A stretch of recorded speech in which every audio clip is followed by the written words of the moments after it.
안녕하세요. IM머니입니다. 오늘은 최근 홍콩에서 일어난 JPEX 거래소 사건에 대해 다뤄보도록 하겠습니다. 지난 13일 홍콩 증권선물감독위원회인 SFC는 홍콩의 무면허 거래소 JPEX에 대해 SFC의 허가를 받은 적이 없고 허가를 신청한 적도 없다고 경고 성명을 발표했습니다. 그리고 현지 경찰은 곧바로 JPEX에 대한 수사에 착수했습니다. 홍콩은 지난 6월 1일부터 개인 투자자들을 위한 암호화폐 거래소 신청을 접수하기 시작했으며 지금은 현재 해시키와 OSL 거래소만이 승인을 받은 상황입니다. 수사가 진행된 이후 홍콩 1위 검색 플랫폼인 홍콩 야후에는 지금까지도 이 JPX 관련 소식들이 상위에 랭크되어 있습니다. 수사 결과 JPEX는 SFC 라이센스를 신청한 적도 없음에도 불구하고 웹사이트상에 암호화폐 관련 라이센스를 획득한 플랫폼이라고 이렇게 광고 그리고 이렇게 투자자들을 유치했으며 JPEX 홍보 인플루언서들이 자신의 부를 과시하고 코인을 구매하면 부자가 된다는 식으로 말하는 등 허위 및 오해의 소지가 있는 발언을 했습니다. 이에 대해 SFC는 사전에 경고장을 발송했으나 인플루언서들은 불법 홍보임을 알면서도 활동을 지속했다는 게 밝혀졌습니다. 그리고 JPEX는 자체 거래소 토큰인 JPC를 해외 플랫폼으로 이체 거래할 수 있다고 홍보했으나 이렇게 조사 결과 다른 플랫폼에서 거래할 수 없음이 밝혀졌습니다.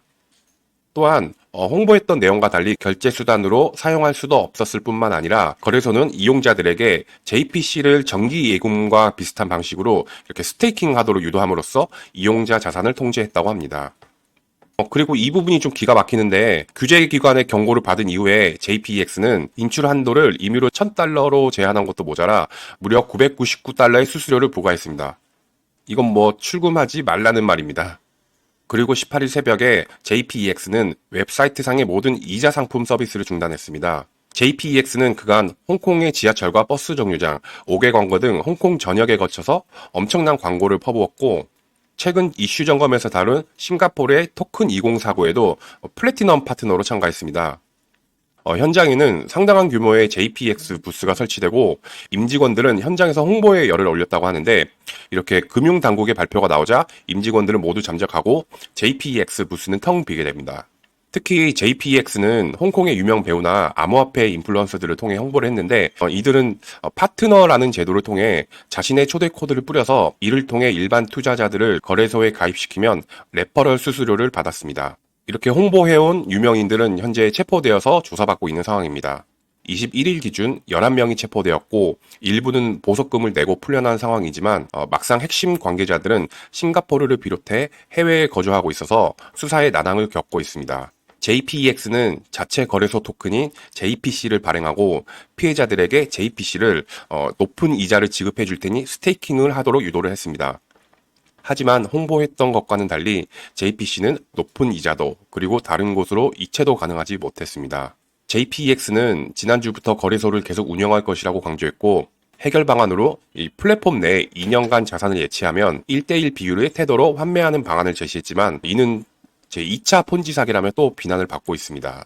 해당 사건이 일어난 후 홍콩통화청은 암호화폐 업체들에게 은행, 예금, 예치라는 단어는 홍콩에서 인가된 은행으로 오인할 수 있다며 해당 단어들 사용을 하지 말라고 경고했습니다. 또한 존 리 홍콩 행정장관은 해당 사건 관련 사후 조치를 지시했고 홍콩 입법회 의원 도린콩은 무허가 거래소 사기 사태가 발생했지만 관할 규제기관인 증권선물위원회가 제 역할을 하지 못했다라고 지적함과 동시에 시민들은 2천억짜리 값비싼 교훈을 얻게 됐다고 강조했습니다.